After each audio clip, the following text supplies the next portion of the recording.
largo de diferentes épocas fui investigando el tema del árbol de la vida. Pareciera mitológico, que solamente lo podemos ver en algunas series de televisión, que en la Biblia se le ocurrió ahí a alguien verla como a una visión rara o cosas por el estilo. Pero investigando más a fondo, existió, según las mitologías, un árbol en el centro de la Tierra. Fíjense bien, en el centro de la Tierra. Aquí no habla de una Tierra esférica. Y también dice que se podía ver ese árbol en todos los confines de la Tierra. Confines significa el fin de la Tierra. O sea, está hablando estas mitologías bíblicas, nórdicas, mayas, aztecas y demás, que entre ellos no tenían wifi, internet, red o lo que fuera, y todos hablaban de lo mismo. O sea, que alguien me explique cómo es que, irónicamente, en aquel entonces todos sabían del árbol y no tenían lo que supuestamente hoy es esa tecnología. Desde mi punto de vista, sí la tenían, conocían y sabían de lo que ocurrió aquí. En las mitologías nórdicas, por ejemplo, el Asgard y el Midgard, habla de esos planos dimensionales donde hay entre la Tierra, lo que sería el plano Midgard, y el Asgard, otro plano superior. Entonces, como que algo hay ahí relacionado con el árbol de la vida. Hay muchas formas arquitectónicas, muchas formas góticas, de todo tipo referente al árbol de la vida. Y sus representaciones, desde mi punto de vista, es una cuestión de un árbol o bien una tecnología más basada en el silicio, menos en el carbono, que tenía una interacción de pulsaciones y vibraciones de todas las dimensiones, en diferentes formas y en diferentes confines en toda la Tierra. Inclusive tenía sus propios brotes. Los mayas hablaban de este árbol, donde la interfaz entre el subsuelo y la parte superior era como similar. Como es arriba, es abajo. Entonces había una pulsación de vida, de bienestar, de placer, en una humanidad basada prácticamente lo que llamaban la humanidad en la era del oro, o bien la humanidad dorada, o bien el jardín del Edén. Entonces, hasta ahí todo iba bien.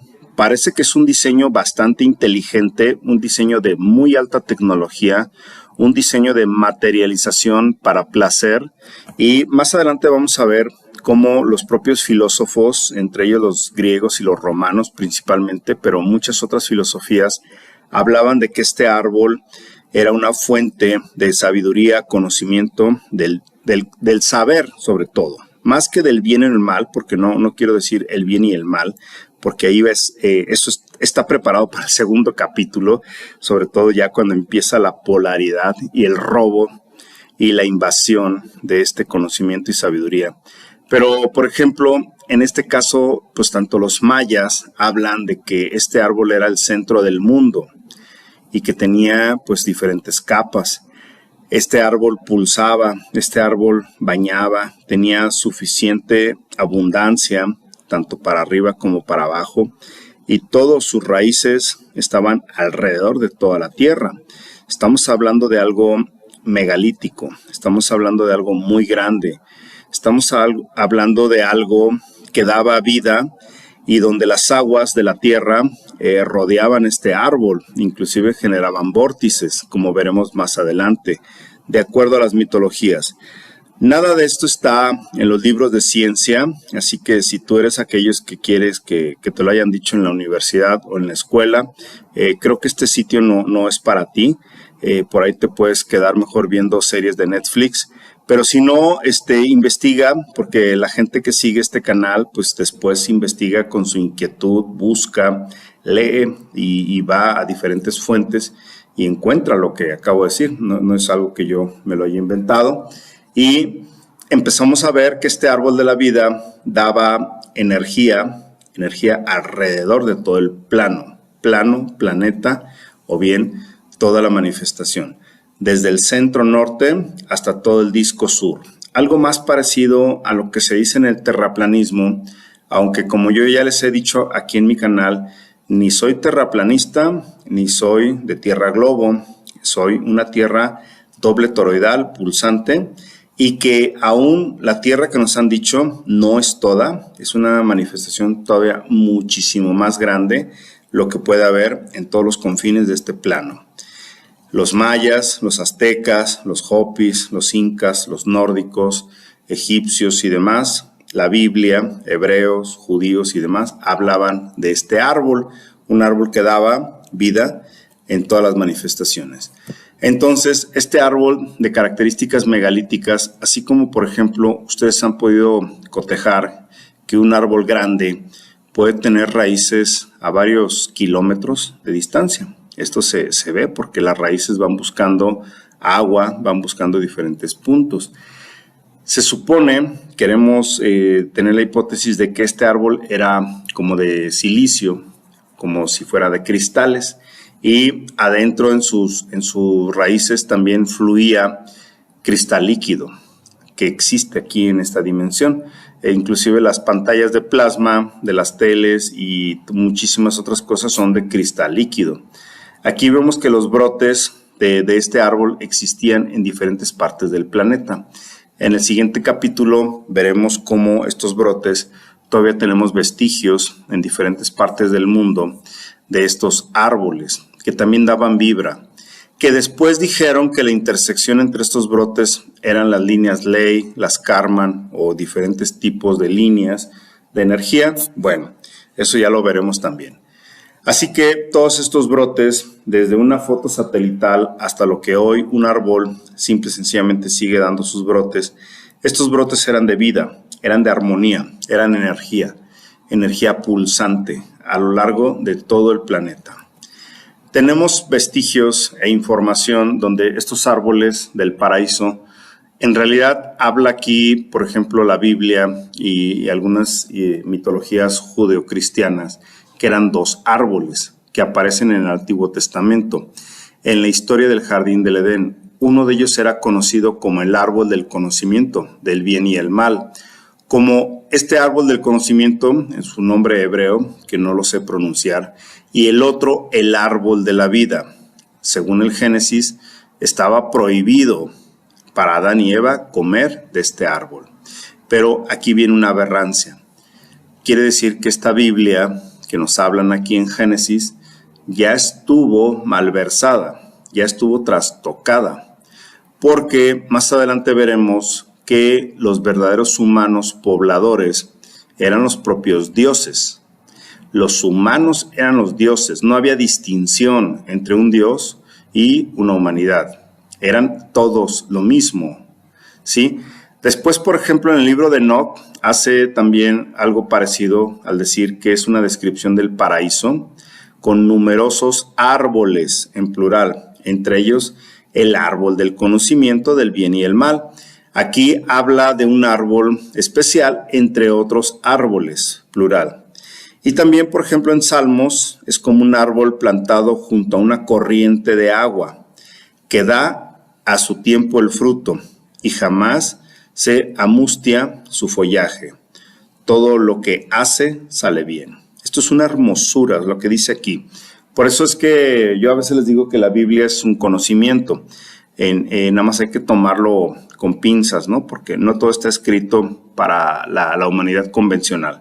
Entonces, en estos pequeños relatos que están entre lo bíblico, el libro de Enoc, que finalmente no fue integrado, o creo que lo sacaron de la Biblia más bien, y finalmente los Salmos, habla de estos árboles, habla de este árbol, habla de un Adán y Eva que supuestamente su Dios no les permite acercarse. Pero esto lo vamos a dejar al siguiente capítulo. En este momento quiero que quede claro que desde mi punto de vista, y es muy particular, la creación es cuando ya éramos dioses, seres de silicio, como veremos a continuación. En esta tierra, planeta original, que era un jardín del Edén, todo no era un jardín hasta donde un Dios quería. Era todo, absolutamente todo. Este árbol y sus brotes, el agua y la tierra, creaban sonidos, vibraciones, flujos de agua en forma vorticial a lo largo de este árbol. Tenían flujos de energía, inclusive doble toroidal, como vimos, la parte del suelo para arriba y del suelo para abajo la raíz. Hacían sus diferentes nodos en diferentes puntos del planeta y daba frutos en su momento que generaba mayor conocimiento y sabiduría. Para esto, si ustedes investigan, en ese momento no había sol, no había luna, no había planetas y queremos conocer y saber y asegurar de alguna manera hipotética que los humanos eran en base a silicio y cristales de silicio o cristales líquidos. Esto quiere decir que los espíritus que decidimos llegar aquí, unos espíritus primigenios y un cuerpo primigenio, en base a lo que veíamos, creamos nosotros mismos las almas vivientes. El ensamble de un espíritu más un cuerpo crea un alma. Esa alma crea en un espíritu primigenio y un cuerpo primigenio, crea un ensamble en modo Dios, modo creador, un modo donde nuestro cuerpo era resplandeciente. Aquí vemos todavía algunos vestigios, cómo es que aquella humanidad eran piedras megalíticas, no eran piedras rotas, como vemos ahora las montañas, los cerros, las carreteras, en cualquier lugar, todo está roto. Después esto lo veremos en los siguientes capítulos, por qué lo rompieron y cómo lo rompieron, pero aún quedan vestigios, ¿sí? Ahora bien, vamos a hablar de la biología basada en el silicio. Nosotros podemos ver cómo la ciencia habla de moléculas que aún el día de hoy están basadas 100% en silicio. Estamos hablando también de cristales líquidos, ¿sí? Cristales que se pueden mover o manifestar por campos, en este caso de luminiscencia o bien campos de polarización. ¿Qué quiere decir? Que lo único que hacía que se pudiera mover estos cristales líquidos era toda esta polarización entre cambiar en fotoluminiscente o bien en campos iónicos. Que esta parte iónica quiero que la vean y la graben porque en el capítulo 2 o 3 voy a sacar algo relacionado con la ionización, que fue parte de la clave de apoderarse de esta dimensión. Tenemos también diferentes investigaciones basadas en desarrollos de piel de silicio que permite volver a tener sensibilidad y también habla de que nuestro cuerpo actual necesita del silicio, ¿sí? A una persona como nosotros, en nuestro cuerpo actual, aunque sea basado en el carbón, si le llega a faltar silicio, tiene serios problemas de salud. Nuestra sangre estaba basada en silicio, básicamente, no en el hierro que nos dijeron. Eso lo veremos más adelante. Y podíamos tener muchísima fotoluminiscencia y muchísima sensibilidad, más allá que la del carbono. Entonces, aparentemente la ciencia ha descubierto que inclusive en los cadáveres humanos hay una presencia muy grande de dióxido de silicio y de titanio. Estos cuerpos que actualmente tenemos están basados en ello. Aquí vemos, por ejemplo, en la foto de la derecha superior, cómo la persona que le falta una extremidad en un dispositivo basado en silicio puede volver a sentir calor, humedad y hasta la caricia de una textura. También se pueden hacer desarrollos autoinmunes para curar el cuerpo basados en el silicio. Quiere decir que nuestra verdadera humanidad primigenia era basada en el silicio. Ahora bien, nos han hecho creer que los gigantes eran toscos, feos, grotescos, raros y de una forma muy, muy rara basada en el silicio. Gigantes de piedra, en forma despectiva. Bueno, todo esto depende quién, cómo, cuándo y dónde te quieran dar la información. La información no está llegando realmente. Yo creo más bien que nuestros cuerpos de silicio eran parecidos a esto. Así como lo ven, como el David de Miguel Ángel o como el famoso velo de Isis, que son las estatuas imposibles que aún cualquier escultor hoy en día no se atreve a diseñar. ¿Por qué? Porque no puede. Y simple y sencillamente ha habido pues mucha gente que asegura que eran cuerpos reales, basados en el silicio, que cuando hubo un cambio, que lo hablaremos aquí entre el capítulo 2 y 3, quedaron petrificados. Aquellos famosos cuerpos que se convertían en sal o que se convertían en estatuas. Hasta el día de hoy hay películas, mitos y demás de cuerpos que se caen y se quedan en estatua, ¿sí? Pero todo esto lo hablaremos más adelante. Aquí quédense con la idea de Isis, porque el velo de Isis está muy próximo a caer. Y esto, los grupos masónicos y los grupos secretos les da miedo cuando pronuncio esta palabra. El velo de Isis va a caer. Bueno, pues todavía quedan todos estos vestigios megalíticos, que son brotes de nuestros árboles de antes, y también quedan vestigios de todo esto. Diferentes partes del mundo, montañas, inclusive yo he hablado cómo en los Pirineos encontrábamos este tipo de fósiles, y para nosotros eran, pues sí, o sea, de piedra, de silicio, de arena, y cómo era posible que una biología estuviera ahí a determinada altitud. ¿Qué le hicieron realmente a nuestra biología primigenia? Eso lo hablaremos en los siguientes capítulos. También esta humanidad que, si ustedes analizan las mitologías cuando hablan de la edad de oro, era una edad preciosa. Y aquí no vemos cuerpos de piedra, feos, grotescos, como aquella mole de los Cuatro Fantásticos y cosas horribles, ¿no? No, vemos cuerpos tersos, hermosos, como una piel, pero eran de silicio, y dentro de sus cuerpos no había una sangre roja, era una sangre especial, basada en cristales de silicio, titanio, oro y otras cosas más. Era una edad dorada, donde el árbol y la simbiosis entre cuerpos era felicidad. Aquí lo vemos, por ejemplo, cómo lo dicen los diferentes filósofos griegos. Entre ellos me interesó mucho el de Hesíodo, donde él habla este poema, aunque al principio habla de los dioses y el ser humano, pero él describe que al principio los dioses crearon una estirpe dorada de mortales. Entiéndase desde mi punto de vista que dioses somos todos. Estos existieron en tiempos del reinado de Cronos. Esto va a venir en el capítulo 2. Cronos lo va a hablar yo en el capítulo 2 porque es parte del robo, de la invasión. Y dice aquí, y vivirán como si fueran dioses, es decir, sin fatiga, preocupaciones ni miseria. A su vez eran siempre jóvenes y fuertes, disfrutaban de fiestas y no conocían el mal. Poseían alegrías de todo tipo y tierra fértil la proveía de manera espontánea de abundantes frutos. Alternaban sus trabajos con muchos deleites. Además eran ricos en rebaños, cercanos y agradables a los bienaventurados dioses. Entiéndase por dioses todos nosotros. No conocían la muerte, sino que en vez de eso se sumían en un sueño. Fíjense bien. Cuando querían desencarnar, se iban a dormir y se despedían. Y esto podía ser después de una vida de cierto tiempo, porque además no había un Cronos, no había sol, no había luna. ¿Cómo medías esto en años? Esto es maravilloso. Y sin embargo en las escuelas nos dicen pues que un Hesíodo a lo mejor estaba drogado o algo le pasó porque escribió esto, ¿no? Pues lo mismo dicen de Sócrates, de Pitágoras, lo mismo dicen de todos los filósofos y lo mismo dicen de los códices mayas y demás. O sea, como si esto no tuviera valor, y lo único que tiene valor es la famosa ciencia oficial, que de oficial no tiene nada.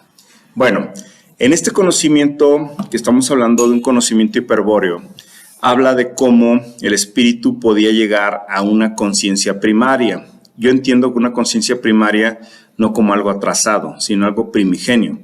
Aunque si nos vamos a la filosofía hiperbórea, aquí nos dicen como que ahí eran tipo como en los Anunnakis, los Lulus, ¿no? Como una raza de chimpancés o algo así. Imposible, esto es una mentira. Nosotros teníamos una preconciencia, una esfera afectiva y racional y un instintivo. Teníamos un mundo interior y exterior y teníamos una esfera sensorial que era nuestro cuerpo de silicio. Sin embargo, esto lo veremos en el capítulo 2, este famoso demiurgo se hace del control de todo esto. Es a través de la ionización, a través de la electrificación del planeta, cómo es que roba la conciencia y la duerme. ¿Por qué?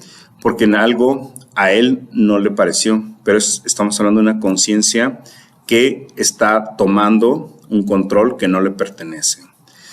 Así como también vamos a ver en los capítulos siguientes cómo es que al poder robar esta conciencia, al poder ionizar este planeta, electrificarlo, le quitaron toda su vibración simática natural y se hicieron del poder de los cuerpos. De ahí vienen los famosos chakras y otras cosas más.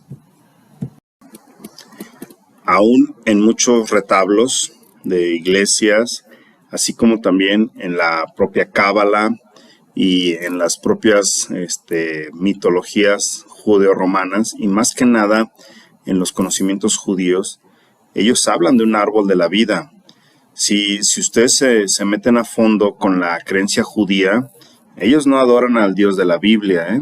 O sea, eso está súper notado, que lo dejaron ahí nada más para la gente cristiana.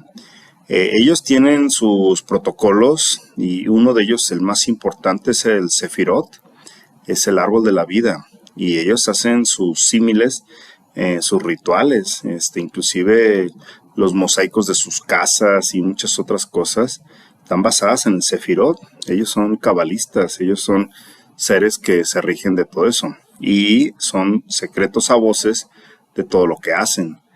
Por lo tanto, también es importante que vean en su propia Biblia, que dice que las visiones de la mente, está hablando aquí el profeta Daniel, dice, las visiones de mi mente que vi estando en mi cama fueron así. Vi un árbol en medio de la tierra, cuya altura era muy grande. El árbol creció y se hizo fuerte, sus copas llegaron hasta el cielo, y era visible desde los confines de la tierra. Su follaje era hermoso, y su fruto abundante, y en él había alimento para todos. Debajo de él hallaban sombra las bestias del campo, las aves del cielo hacían morada en sus ramas, y de él se alimentaban todos los seres vivientes. Pero vean lo que pasó. Dice Daniel, en la visión que tuve mientras reposaba en mi lecho, vi ante mí un mensajero santo que descendía del cielo, y que a voz en cuello me gritaba, derriba el árbol, córtale las ramas, arráncale las hojas y esparce los frutos, hasta que las bestias huyan de su sombra, que las aves abandonen sus nidos, pero deja enterrado el tocón y las raíces, sujétalos con hierro y bronce entre la hierba del campo, deja que se empape con el rocío del cielo, y que habite con los animales y entre las plantas de la tierra. Qué buena gente, bueno, ni gente era este Dios, ¿no? Que da la orden de cortar el árbol y todavía destruirlo y que las bestias no se regocijen y demás. Bueno, a este ser es al que la sociedad le llama gracias a Dios o bendito sea Dios, es su santa voluntad y demás, porque está en su Biblia, ¿eh? Yo no me lo estoy inventando. Agarre cualquiera de los que todavía lo bendicen, agarre su Biblia y está ahí. Entonces no quiso tener esa edad de oro en la humanidad. Aquí estamos hablando entonces de alguien que se apodera de todo esto. Y como siempre decimos, pues ¿a quién regalas tu energía? ¿Cómo estás vibrando? ¿Estás generando entropía, que es ruido para otros? ¿O estás generando una resonancia de vida para todos? Muchas gracias y hasta la próxima.